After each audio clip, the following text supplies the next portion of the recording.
Halo, kita kembali lagi di program Health and Beauty bersama saya Yuke. Di samping saya kita kedatangan tamu istimewa hari ini ya. Namanya Greg Gunawan. Greg Gonzales Gunawan. Ya, beliau adalah trainer gym. Kita akan berbincang-bincang seperti apa sih olahraga yang tepat sesuai usia. Ya, kebetulan ini saya panggil apa ini? Bapak, Om, Kakak? Adek. Oh. Iya, atau Kakak saja ya. Kakak, ya ini Kakak Greg ini lumayan banyak ya ininya yang dilatih gitu, dan segala macam usia mungkin ya. Mulai dari paling muda itu umur berapa? Paling muda saya melatih ya pernah yang umur belasan ya. Biasanya kalau kita di tempat gym biasanya sih ada standar minimum itu usia 14 tahun. Remaja ya? Remaja. Tapi saya udah pernah juga melatih yang masih di bawah 10 tahun. Dan juga yang berusia 60 tahun sampai 60 tahun. Paling tua 60 tahun ya. Ya. Bagaimana ini cara-caranya mungkin kalau misalnya dia usia remaja itu beban latihannya seperti apa mungkin? Terus kalau dewasa, terus lansia mungkin. Sebenarnya kalau dari masalah usia tidak terlalu ditentukan oleh usia, tapi ditentukan oleh level masing-masing atau sudah seberapa sering mereka berolahraga. Misalnya ada yang berusia remaja, usia prime lah 25 tahun, tapi baru bermulai olahraga. Biasa ada juga yang justru mereka jauh lebih ringan angkatannya dibanding yang sudah punya pengalaman banyak di dunia olahraga. Ada yang berusia 60 tahun, angkatannya jauh lebih berat sebenarnya daripada yang berusia 25 tahun. Jadi sebenarnya kalau bicara usia, semua itu tergantung dari sudah seberapa sering mereka berolahraga, bukan dari usianya sih biasanya. Begitu ya. Kalau mereka datang ke tempat gym misalnya, mereka memilih sendiri atau kan sebagai trainer itu biasa kasih masukan, bilang mungkin olahraga yang ini tepat, atau tanya motivasinya dulu, bilang mau menurunkan berat badan mungkin, atau menjaga kebugaran, atau mungkin habis cedera atau apa, dia memulihkan kondisi dengan cara ke gym itu. Mungkin seperti itu. Jadi, ya. Yang seperti apa yang banyak? Biasanya sih yang kalau datang ke tempat gym, biasanya orang yang lebih sering datang ke tempat gym biasanya orang yang udah sering berolahraga. Jadi mereka udah milih sendiri, udah kurang lebih tahu. Cuman terkadang juga ada beberapa yang baru pertama kali berolahraga. Di situ biasanya kita kalau di tempat gym sendiri kita merekomendasikan buat berolahraga yang seimbang antara otot, latihan strength, kemudian ada latihan fleksibilitas atau stretching supaya nggak encok-encok badannya. Terus ada juga latihan jantung atau latihan kardio. Kalau kita di tempat gym biasanya kita yang seimbang seperti itu. Terus untuk kalau yang dipertanyakan adalah kan biasanya level orang berbeda-beda. Jadinya takutnya bisa atau enggaknya. Biasanya kalau kita di kelas sudah ada standar sendiri, standar yang secara internasional, di mana satu kelas itu bisa diikuti oleh semua level. Jadi semua dari yang baru ikutan atau yang sudah sering, itu tergantung dari level masing-masing, kita bisa sesuaikan pun di kelas, di kelas-kelas olahraga yang kita punya ya. Itu ada durasinya mungkin, satu kali sehari saya datang misalnya 30 menit atau untuk berapa lama durasinya supaya saya bisa mendapatkan hasil maksimal hari itu. Biasanya di kelas itu, kalau kelas standar itu satu kelas kurang lebih 1 jam.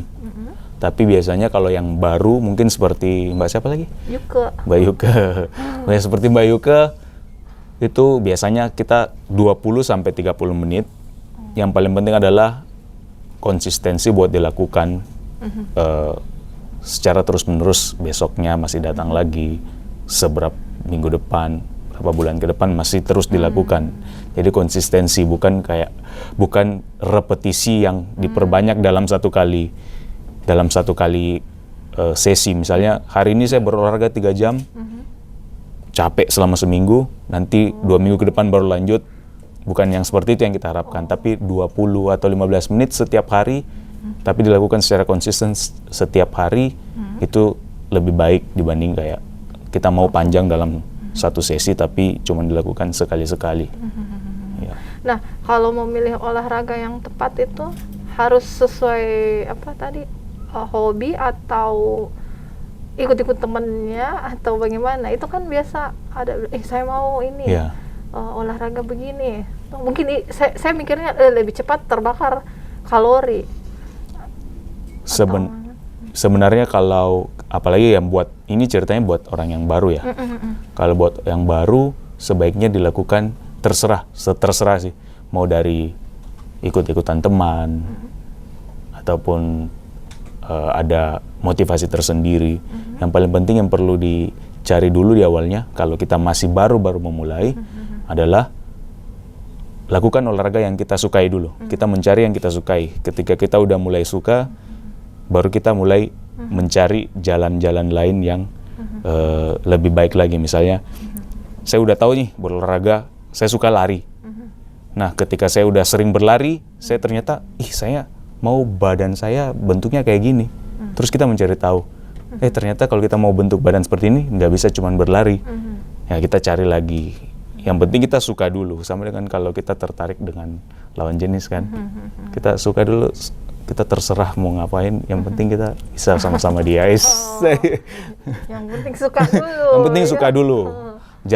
Jalannya nanti muncul sendiri. Oh begitu. Iya. Baik. Ini kalau dilihat-lihat pasti banyak cewek-cewek ini yang dilatih sama Kakak Greg ya. Kebetulan kalau fitness sendiri kan saya sekarang lagi fokus di latihan private. Ya, sedangkan kalau fitness atau olahraga itu sama dengan mirip dengan kecantikan. Kayak kecantikan kan, kalau kecantikan nyalon, skincare kan kebanyakan cewek. Nah, yang willing atau rela buat berinvestasi lebih buat sehat kan biasanya cewek. Ya, makanya biasanya lebih banyak ke cewek-cewek yang mengambil latihan-latihan private seperti ini. Kan kalau cowok-cowok kan kayak ya terserah mau olahraga di mana, yang penting olahraga.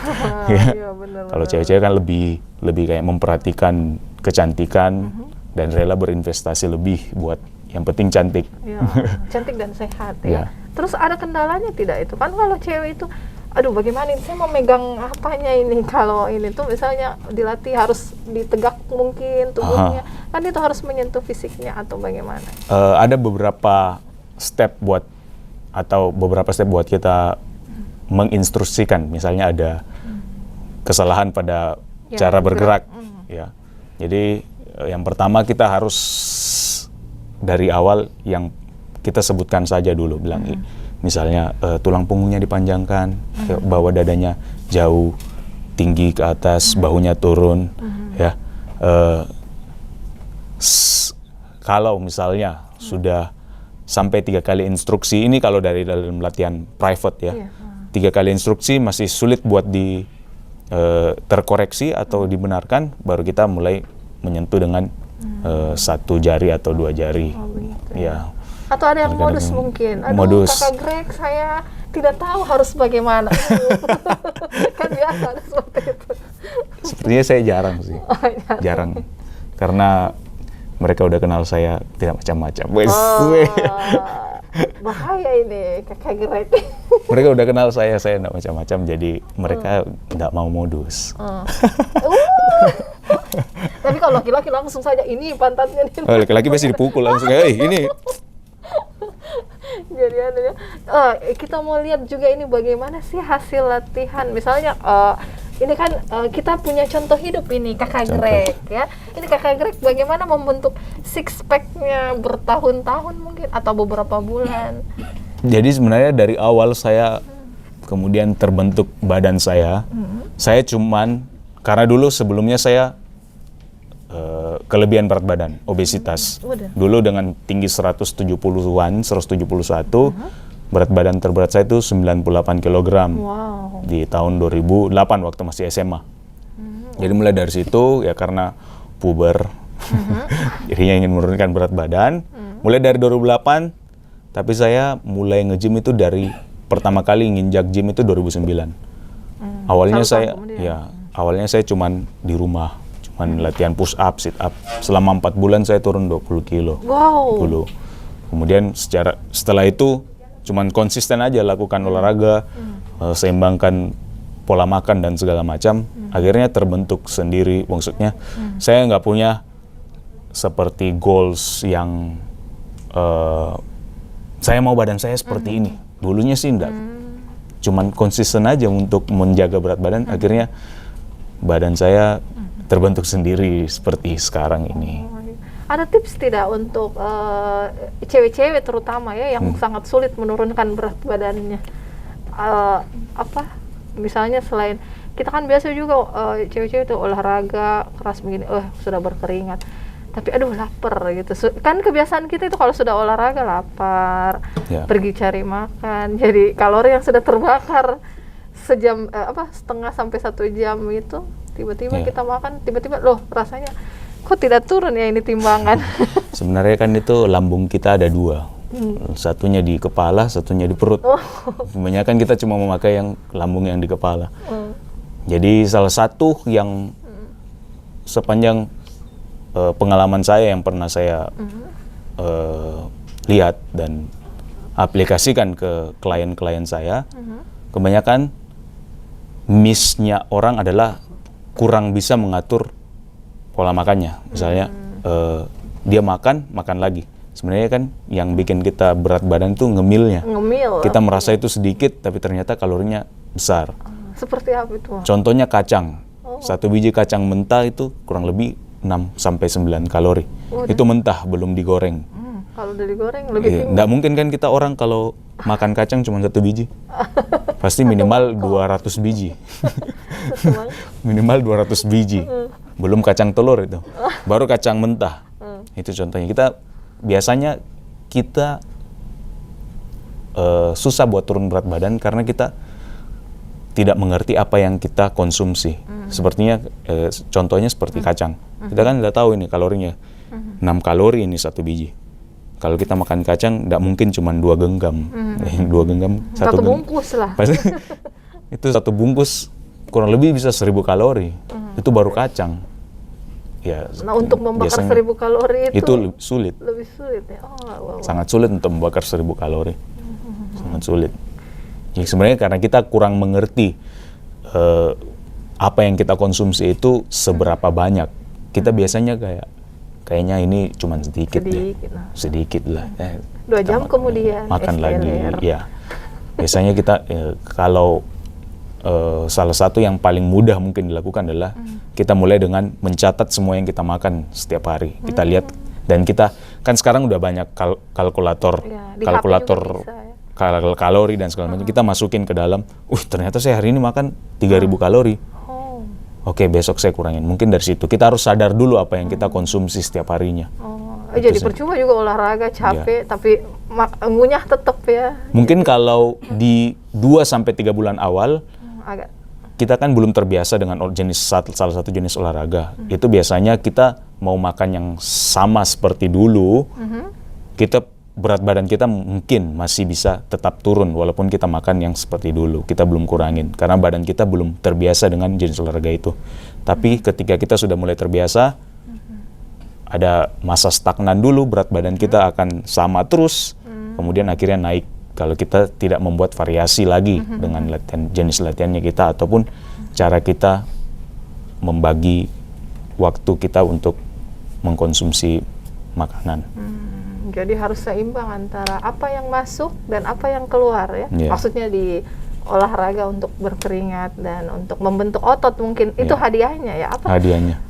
Kalau kita kalau olahraga. Saya sih badan saya terbentuk karena hadiah bukan karena ada keinginan seperti ini. Baik. Ya mau juga sih. Ya mungkin semua pria mau seperti badannya ini Kakak Greg.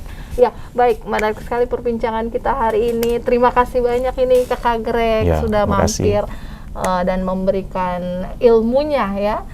Jadi sebentar kita akan lihat seperti apa sih hasil latihan 13 tahun hadiah loh. 13 tahun. Sejak 2008 sampai 2022 ya awal ini ya. Baik. Sekian, terima kasih, sampai jumpa kembali di program Health and Beauty pekan depan. Assalamualaikum warahmatullahi wabarakatuh.